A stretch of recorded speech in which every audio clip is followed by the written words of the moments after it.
I have always believed that the truest version of a person shows up not when they are being watched, but when they are certain no one of consequence is paying attention. That belief has guided me through 40 years of building something from nothing.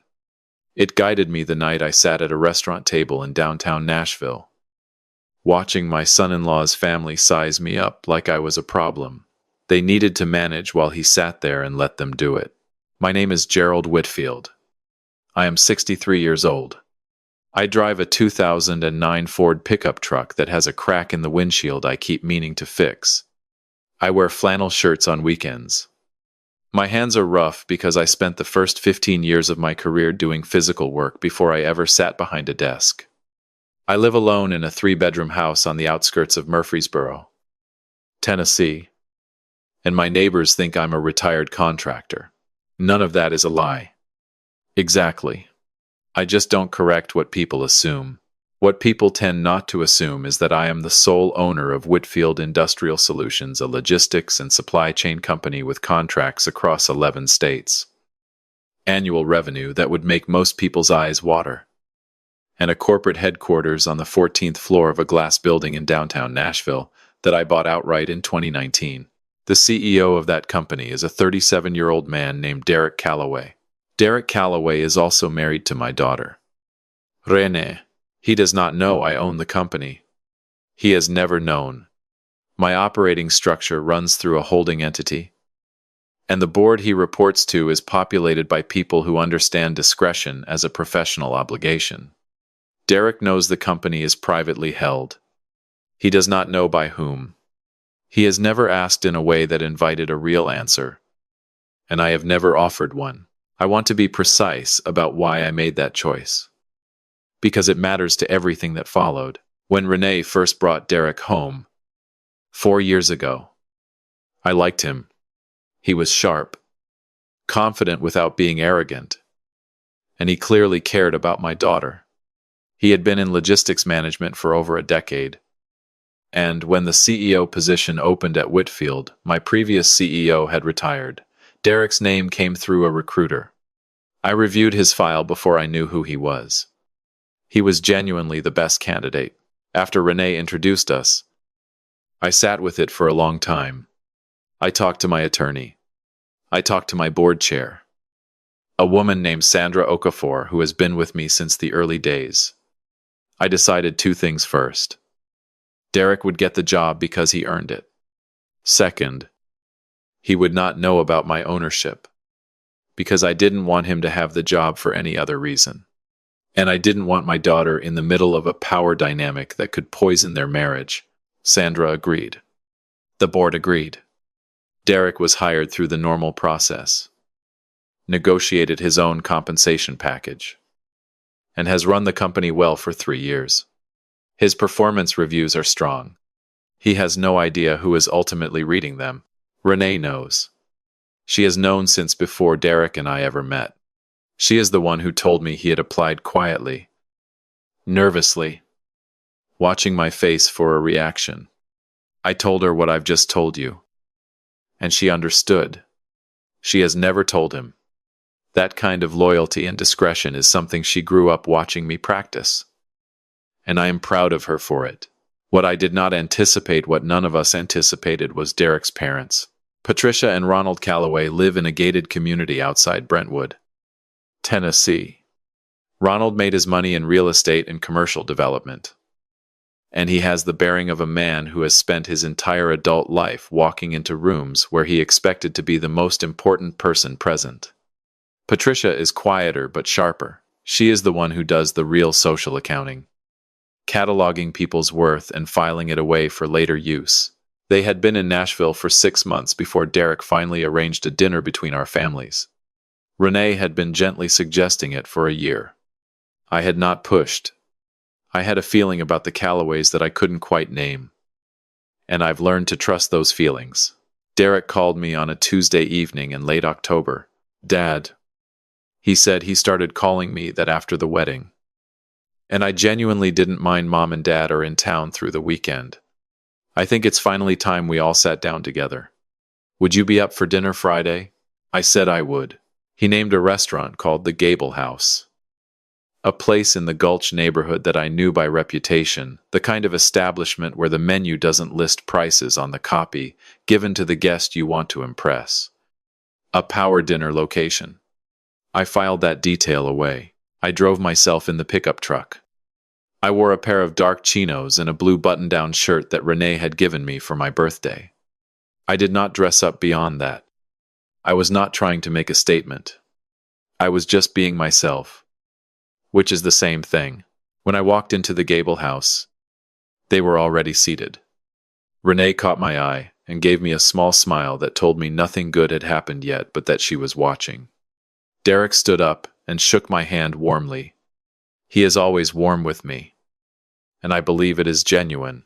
Ronald Calloway stood as well, but more slowly, and the handshake he offered was the kind that communicates something firm, brief, eyes moving over me in a single efficient scan that lasted less than 2 seconds. Patricia smiled with her mouth. I smiled back with mine. "Gerald," Ronald said, settling back into his chair. "Derek tells us you're retired." "More or less," I said. "What was your field?" "Logistics. Mostly. Supply chain. Some construction in the early years." He nodded the way people nod when they've already decided the answer is less interesting than they hoped. "Derek's doing remarkable work in logistics. Actually, you probably know that he runs a sizable operation. I've heard good things," I said. Patricia touched her water glass. "It's a wonderful company.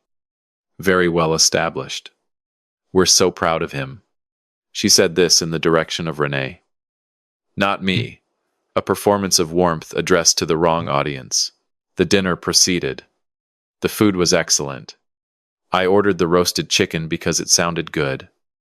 And I noticed Ronald clock the choice with the faintest movement of an eyebrow, the chicken being the second least expensive entree on the menu. I didn't change my order. For the first hour, the conversation stayed on safe ground. Derek talked about a new contract the company had landed in the Pacific Northwest. He was enthusiastic about it, and I was glad to see it. I had approved the proposal myself, through Sandra, 3 weeks earlier. I listened and asked the kinds of questions a retired man with general industry knowledge might plausibly ask. At some point during the main course, the temperature of the conversation shifted. Ronald set down his fork, picked up his wine glass, and looked at me with the studied casualness of someone who has practiced the move. "I'll be honest with you, Gerald," he said. "We've been wanting to have this conversation for a while. Patricia and I, we think the world of Renee. She's a wonderful woman. But Derek is at a very important stage of his career, and we think it's important that he's surrounded by the right kind of support network." I looked at him. "The right kind."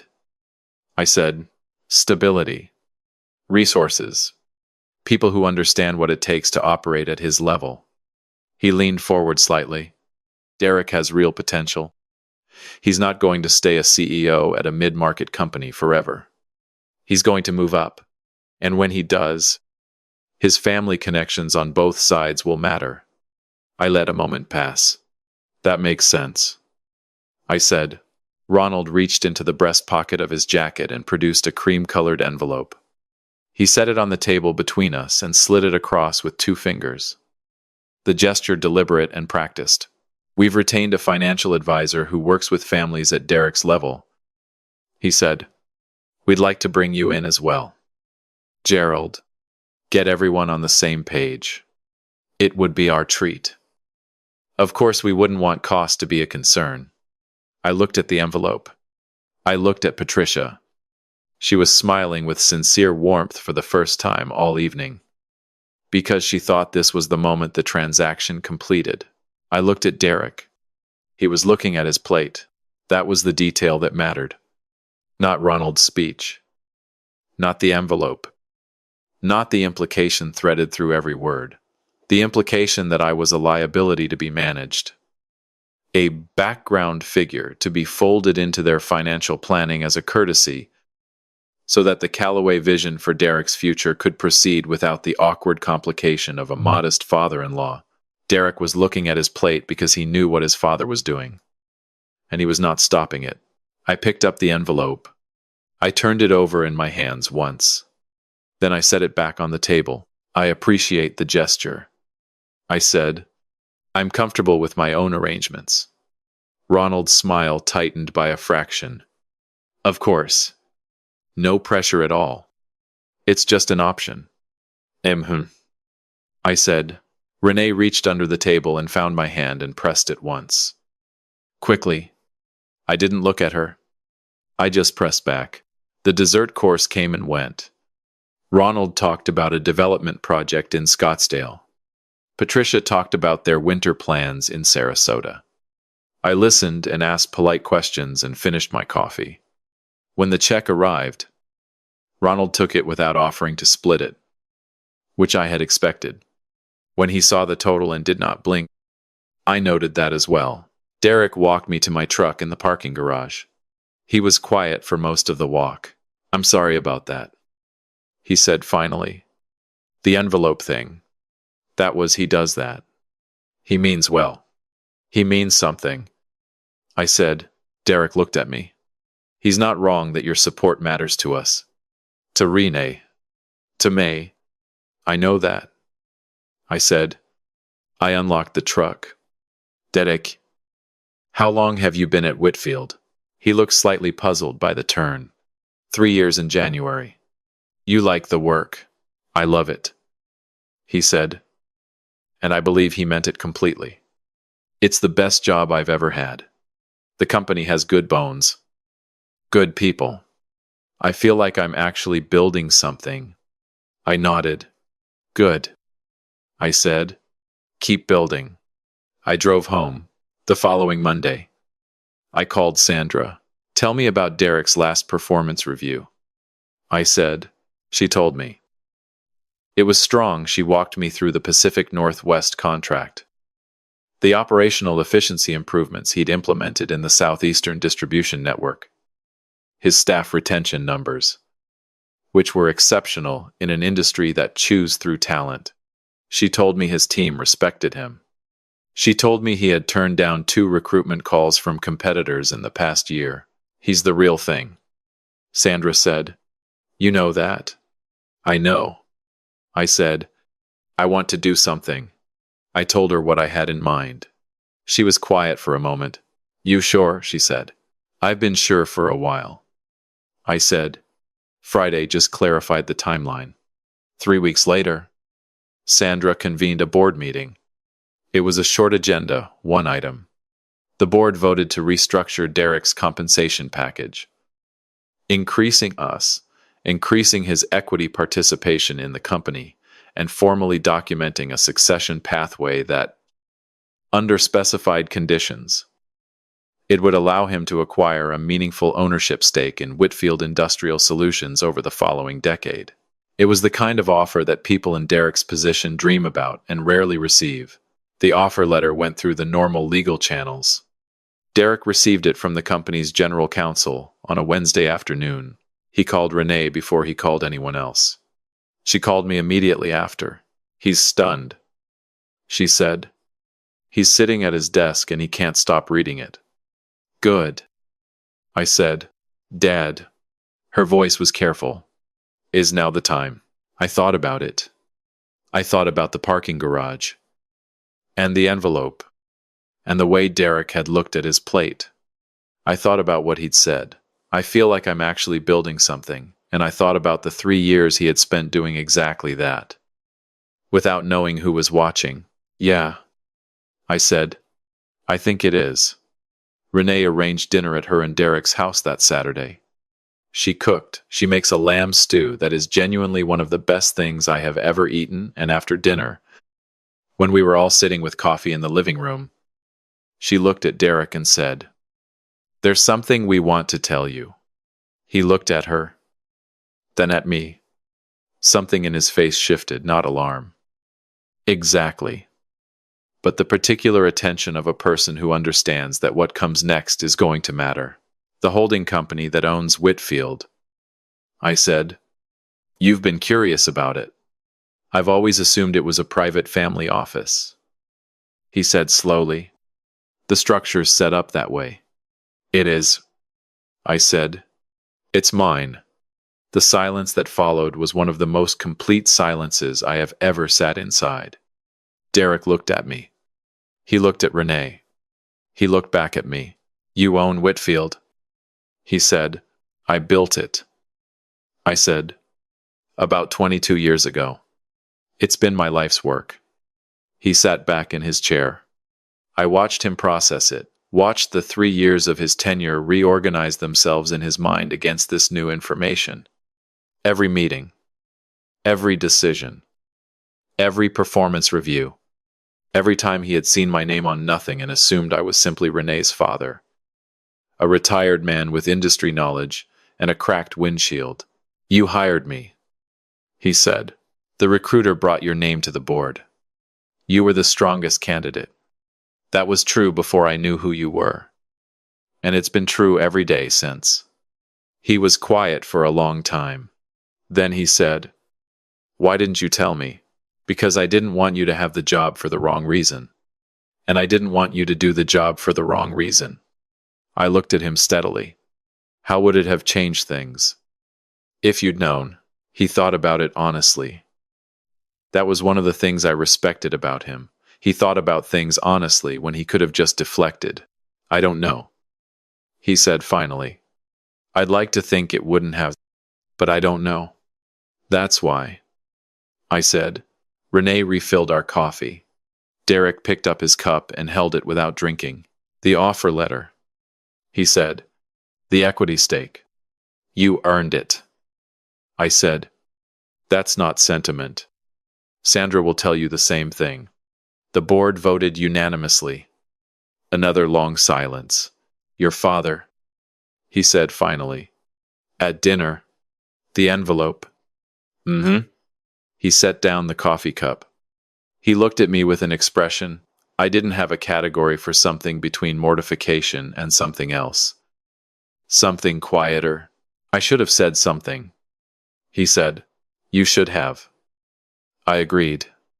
But you didn't. And I'm not interested in holding that over you. I'm interested in what comes next. He nodded slowly. What does come next? I thought about the pickup truck in his driveway. And the flannel shirts. And the 40 years of building something from nothing. And all the rooms I had walked into where people had looked at me, the way Ronald Calloway had looked at me across that table. You keep building, I said. Same as always. Just with better information now. He almost smiled. Then he did smile. A real one. The kind I hadn't seen from him that whole evening at the Gable house. Renee knew the whole time. He said. She did. He looked at her. You're a remarkable woman. I know, she said. Drink your coffee. A month later, I ran into Ronald Calloway at a charity fundraiser in Green Hills. He was in a group of men I recognized from Nashville's commercial real estate world, holding a glass of bourbon, looking precisely as important as he always looked. He saw me across the room and I watched his expression do its efficient calculation. Gerald Whitfield. Retired contractor. Renee's father. The man who declined the financial advisor envelope. And he gave me the polite nod that one gives to someone who exists at the acceptable outer edge of one's social orbit. I nodded back. 20 minutes later, he found me at the bar. Gerald, he said. Didn't realize you moved in these circles. I support the foundation, I said. Have for about 15 years. Something moved across his face. Is that right? It is. I picked up my water glass. Ronald, I want to say something.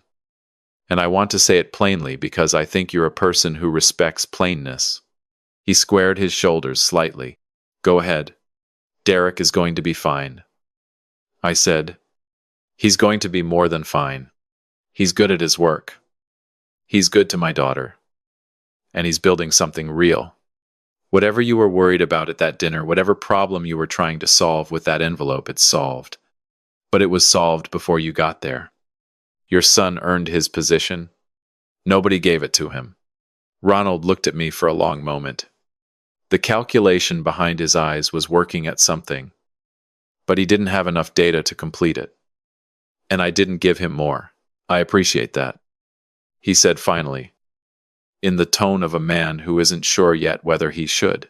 Good, I said. I finished my water. Enjoy the evening. I left before the dinner program began. I had an early morning a call with Sandra about the Pacific Northwest contract, which was performing ahead of projection. I drove home in the pickup truck. The crack in the windshield caught the streetlights as I merged onto the highway.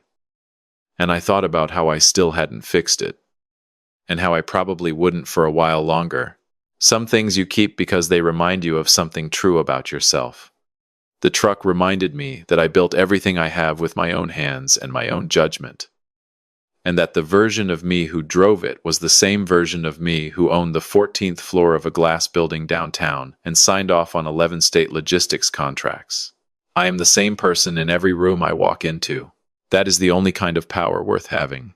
And Derek Calloway, my son-in-law, my CEO, a man who spent 3 years building something without knowing I was watching, he is starting to understand that too.